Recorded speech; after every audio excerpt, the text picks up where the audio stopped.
Good morning, English learners. This is Madhuri Chaurasia in front of you, and in this video, we are going to learn present perfect continuous tense. In this video, I'm going to teach to all of you this tense in my way, and if you are in the journey of learning spoken English, especially, you should definitely learn this tense. Okay, it's really going to help you very much. But before that, first of all, I want to clear the meaning of present perfect continuous and the difference between for and since. It's very important to know about it. Okay. तो इसका नाम present perfect continuous tense क्यों है? मतलब simply इसको ये दो नाम जोड़कर क्यों दिया गया है? मुझे लगता है कि आप लोगों के मन में ये डाउट आती होगी, तो इसको क्लियर कर देती हूँ। देखिए, ये काम होती है ना, यह काम ऐसा होता है ना कि काम ख़त्म भी होता है और फिर से स्टार्ट होती है। देखिए, मीनिंग को समझने की कोशिश कीजिए। कोई व्यक्ति 10 साल से कोई एक सब्जेक्ट पढ़ रहा है, तो इसका मतलब ये तो नहीं है ना कि वो रोज़ 24 आवर्स वो पढ़ता ही है, नहीं ना। जैसे कि मैं भी लगभग 2 साल से वीडियो बना रही हूँ, लगभग 1 साल 3 महीना हो गया है और वीडियोज़ बना रही हूँ, राइट। अब मैं किसी को कहती हूँ सपोज दैट कि मैं 1 साल से वीडियोज़ बना रही हूँ, तो मीन्स ये तो नहीं है ना मेरा मतलब कि मैं 24 आवर्स वीडियो बनाते ही रहती हूँ, नहीं।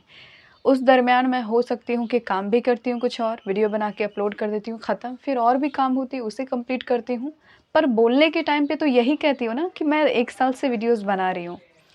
तो मतलब काम ख़त्म होती है और फिर से स्टार्ट होती है दूसरे दिन।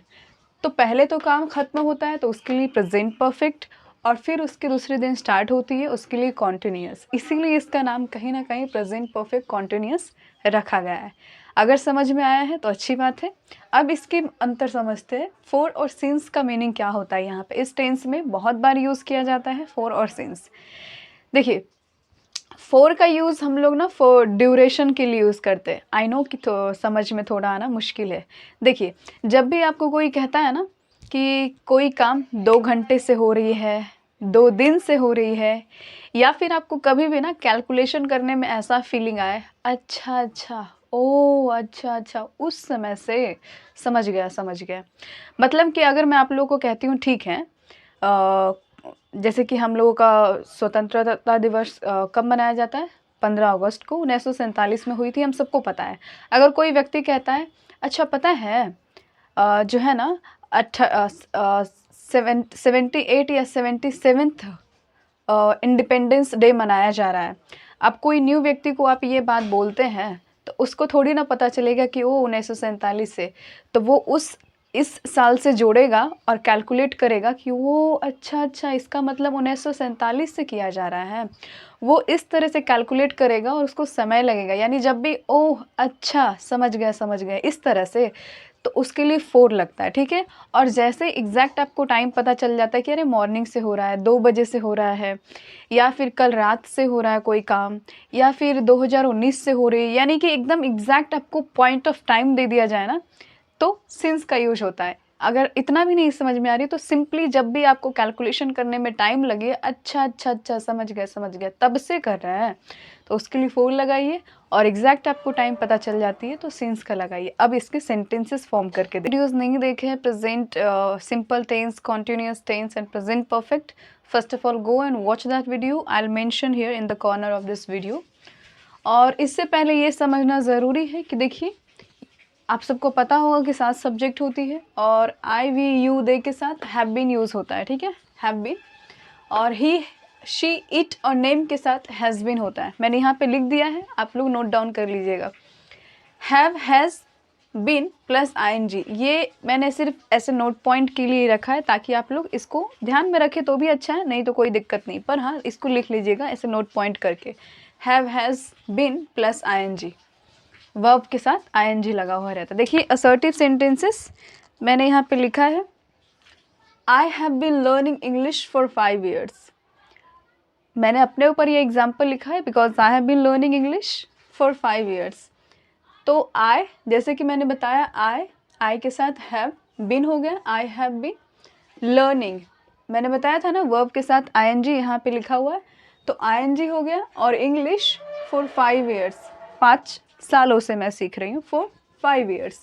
अब मैं टाइम तो नहीं बता रही हूँ, सिर्फ 5 साल बता रही हूँ, तो इसीलिए यहाँ पे 4 लगा हुआ है। अब इसको आज से लेके 5 साल पीछे जाएंगे तो 2019 एग्जैक्ट मिलेगा।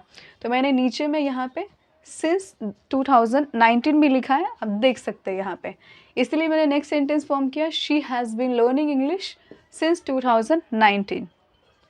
Hope that you got it the difference between 4 and since. Next negative sentence है। नेगेटिव सेंटेंस मैंने फॉर्म किया, I have not been learning English for 5 years, यानी कि मैं 5 सालों से इंग्लिश नहीं सीख रही हूँ। एक एक इसका हिंदी लिख लीजिएगा, बेहतर होगा। आप इसका एक एक हिंदी लिख लीजिएगा और उसी के अकॉर्डिंग और भी सेंटेंसेस फॉर्म कीजिएगा, बस एक एक का हिंदी लिख लीजिए।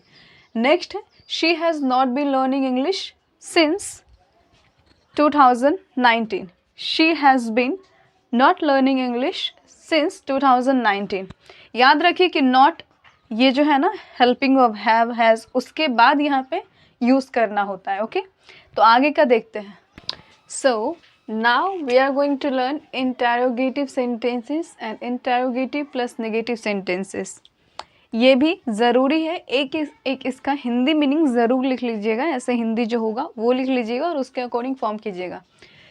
इंटेरोगेटिव सेंटेंस है हमारे पास, have I been learning English for 5 years. अगर इंटेरोगेटिव बनाना है यानी क्वेश्चन वाले बनाने हैं तो आपको ये जो हैव और हैज़ होता है ना, इनको आगे करके और उसके बाद तुरंत जो भी आप अपना सब्जेक्ट लेना चाहते हैं उसके अकॉर्डिंग बनाइएगा। Have I been learning English for 5 years, क्या मैं 5 सालों से इंग्लिश सीख रही हूँ, इसका ये हिंदी होगी। Next one is she has she been learning English since 2019, क्या वह 2019 से इंग्लिश सीख रही है, इसका ये मीनिंग होगी। इंटेरोगेटिव प्लस नेगेटिव सेंटेंसेस देखते हैं। Have I not been learning English for 5 years, have I not been learning English for 5 years, क्या मैं 5 सालों से इंग्लिश नहीं सीख रही हूँ, इसका ये मीनिंग होगी। और next one is has she not been learning English since 2019, क्या वह 2019 से इंग्लिश नहीं सीख रही है। इस तरह से इन दोनों की हिंदी मीनिंग होती है। मैं तो कहूँगी कि आप सब इसका एक एक हिंदी मीनिंग ज़रूर लिखिएगा, सिर्फ एक लिखिएगा, और इस पर जितना ज़्यादा आप लोग सेंटेंस फॉर्म कर सकते हैं ना, 50 60 एटलीस्ट 100 तो डेफिनेटली सेंटेंसेस फॉर्म कीजिए और बनाइए। आप अपने अकॉर्डिंग कोई एक ले सकते हैं। आप यू पे डेफिनेटली 7 सब्जेक्ट है, उसके अकॉर्डिंग कमेंट में आप डेफिनेटली फॉर्म करके बना दीजिए, बेहतर होगा, so that I can feel that you got it. And really, if you are in the journey of learning English language, you should definitely know this tense very well. फिर बाद में पूछते हैं how to learn English. I think not. This is the way of learning English language. If you don't know how to form sentences in this tense, you are definitely going to lag behind while making sentences of English language. Okay, so definitely watch previous video of tense as well, and then you can take the help of this tense and try to make notes really. Okay, ऐसा notes बनाइए, notebook definitely try to keep with yourself so that it can be very helpful for you. See you in the next video. तब तक के लिए अपना ख्याल रखिए और अपने सपनों का भी। मैं फिर मिलूँगी एक बार, तब तक के लिए दिल से नमस्कार। Thank you for sharing my videos, because now we have, you know, completed 1 lakh plus views on our channel. Really, I'm very happy. जितना मुझे 1000 सब्सक्राइबर हुआ था उतना नहीं खुशी हुआ, जितना 1 लाख व्यूज़ हुआ तो मुझे खुशी मिल रही है। हाँ, खुशी मिल रही है। Thank you for everything and okay, keep learning. Bye.